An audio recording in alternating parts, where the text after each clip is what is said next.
Hello friends, welcome to my channel. বন্ধু, তোমাদের সাথে আজকে আমি শেয়ার করব পমফ্রেট মাছের তেল ঝালের একটি রেসিপি।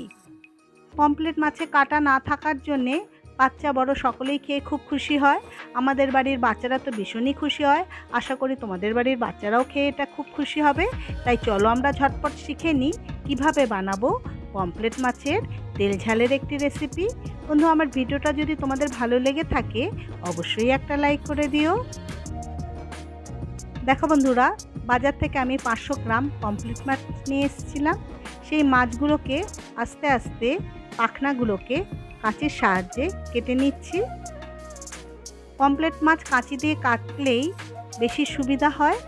প্রথমে পাখনাগুলো কেটে নিয়ে পেটের কাছটা এরকম কাঁচি দিয়ে কেটে নিয়ে পেটের ভিতরে যে ময়লাগুলো আছে সেগুলোকে আস্তে আস্তে আমি বার করে নিলাম। তারপরে সামনে পেছনে যত পাখনা আছে সেগুলোকেও কেটে দিলাম। এইভাবে সমস্ত পমফ্রেট মাছগুলোকেই আমি ভালো করে কেটে নেব। আর নিজে নিজে কাটলে গলার কাছে যে ময়লাগুলো থাকে সেগুলো বেশ ভালো করে পরিষ্কার করে নেওয়া যায়। মাছগুলোকে বেশ ভালো করে কলের জলে ধুয়ে নেব।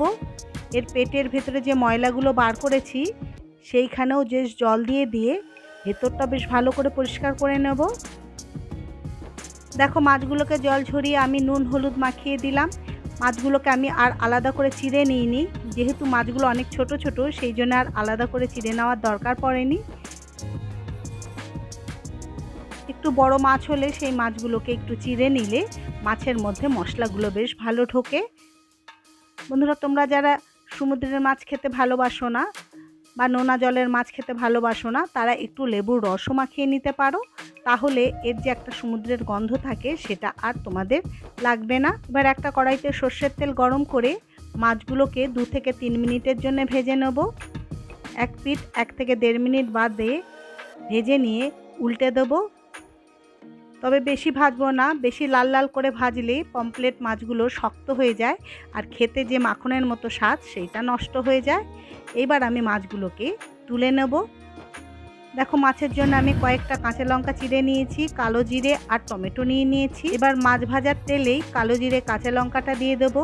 মিষ্টি গন্ধ বার হলে বেটে নেওয়া 2টো পেঁয়াজ আর আদার পেস্টটা দিয়ে দেবো। প্রথমে আমি পেঁয়াজটা একটু ভেজে নিলাম। পেঁয়াজের কাঁচা গন্ধটা চলে গেলে এর মধ্যে আদার পেস্টটাকে দিয়ে দেবো। 2 মিনিট মতো মিডিয়াম ফ্লেমে এটা ভেজে নিয়ে কেটে রাখা 2টো টমেটো দিয়ে দিলাম। তারপরে আবার ভালো করে নাড়তে থাকবো। মশলাটা ভালো করে কষানো হলে নুন, হলুদ, লাল লঙ্কার গুঁড়ো দিয়ে আবার বেশ ভালো করে কষিয়ে নেব। দরকার হলে তোমরা অল্প সামান্য জল দিয়েও এটাকে কষিয়ে নিতে পারো। মশলা দিয়ে তেল বেরোতে শুরু করেছে। এইবার 1 চামচ জিরে গুঁড়ো দিয়ে দিলাম। তারপরে দেব 4 চামচ টক দই।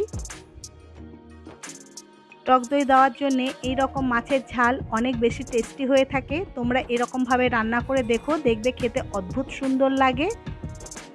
অল্প সামান্য আরেকটু হলুদ দিয়ে দিলাম। মশলাতে একটু হলুদ কম মনে হচ্ছিল, তাই আবার একটু হলুদ দিয়ে দিলাম। তারপরে আবার ভালো করে কষতে থাকবো। মশলা চারিপাশ দিয়ে তেল বেরোতে শুরু করেছে। এবার 1 কাপ জল দিয়ে দিলাম। আমাদের গ্রেভিটা বেশ ঘন হবে, ওই জন্য আর বেশি জল দিলাম না। 2 মিনিটের জন্য ঢেকে রাখবো।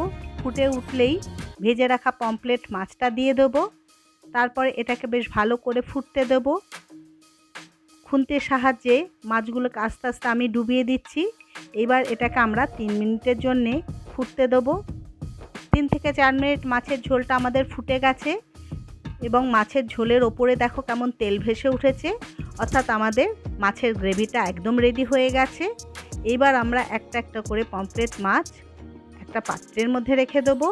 তোমরা চাইলে একটু ধনেপাতাও ছড়িয়ে দিতে পারো, কিন্তু আমার আলাদা করে আর ধনেপাতা দিইনি। এরকমভাবে মাছ রান্না করলে খেতে অদ্ভুত সুন্দর হয়।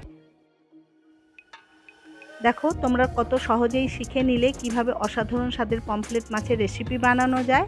এটা যেমন ঝটপট তৈরিও হয়ে যায়, খেতেও লাগে দুর্দান্ত। তোমরা অবশ্যই এইভাবে একবার পমফ্রেট মাছের রেসিপি ট্রাই করো। আমার ভিডিওটা যদি তোমাদের ভালো লেগে থাকে অবশ্যই একটা লাইক করে দিও। আর নতুন বন্ধুরা প্লিজ আমার চ্যানেলটিকে সাবস্ক্রাইব করে দিও। তো চলো বন্ধু, দেখা হচ্ছে পরের ভিডিওতে আবার একটা নতুন রেসিপি নিয়ে।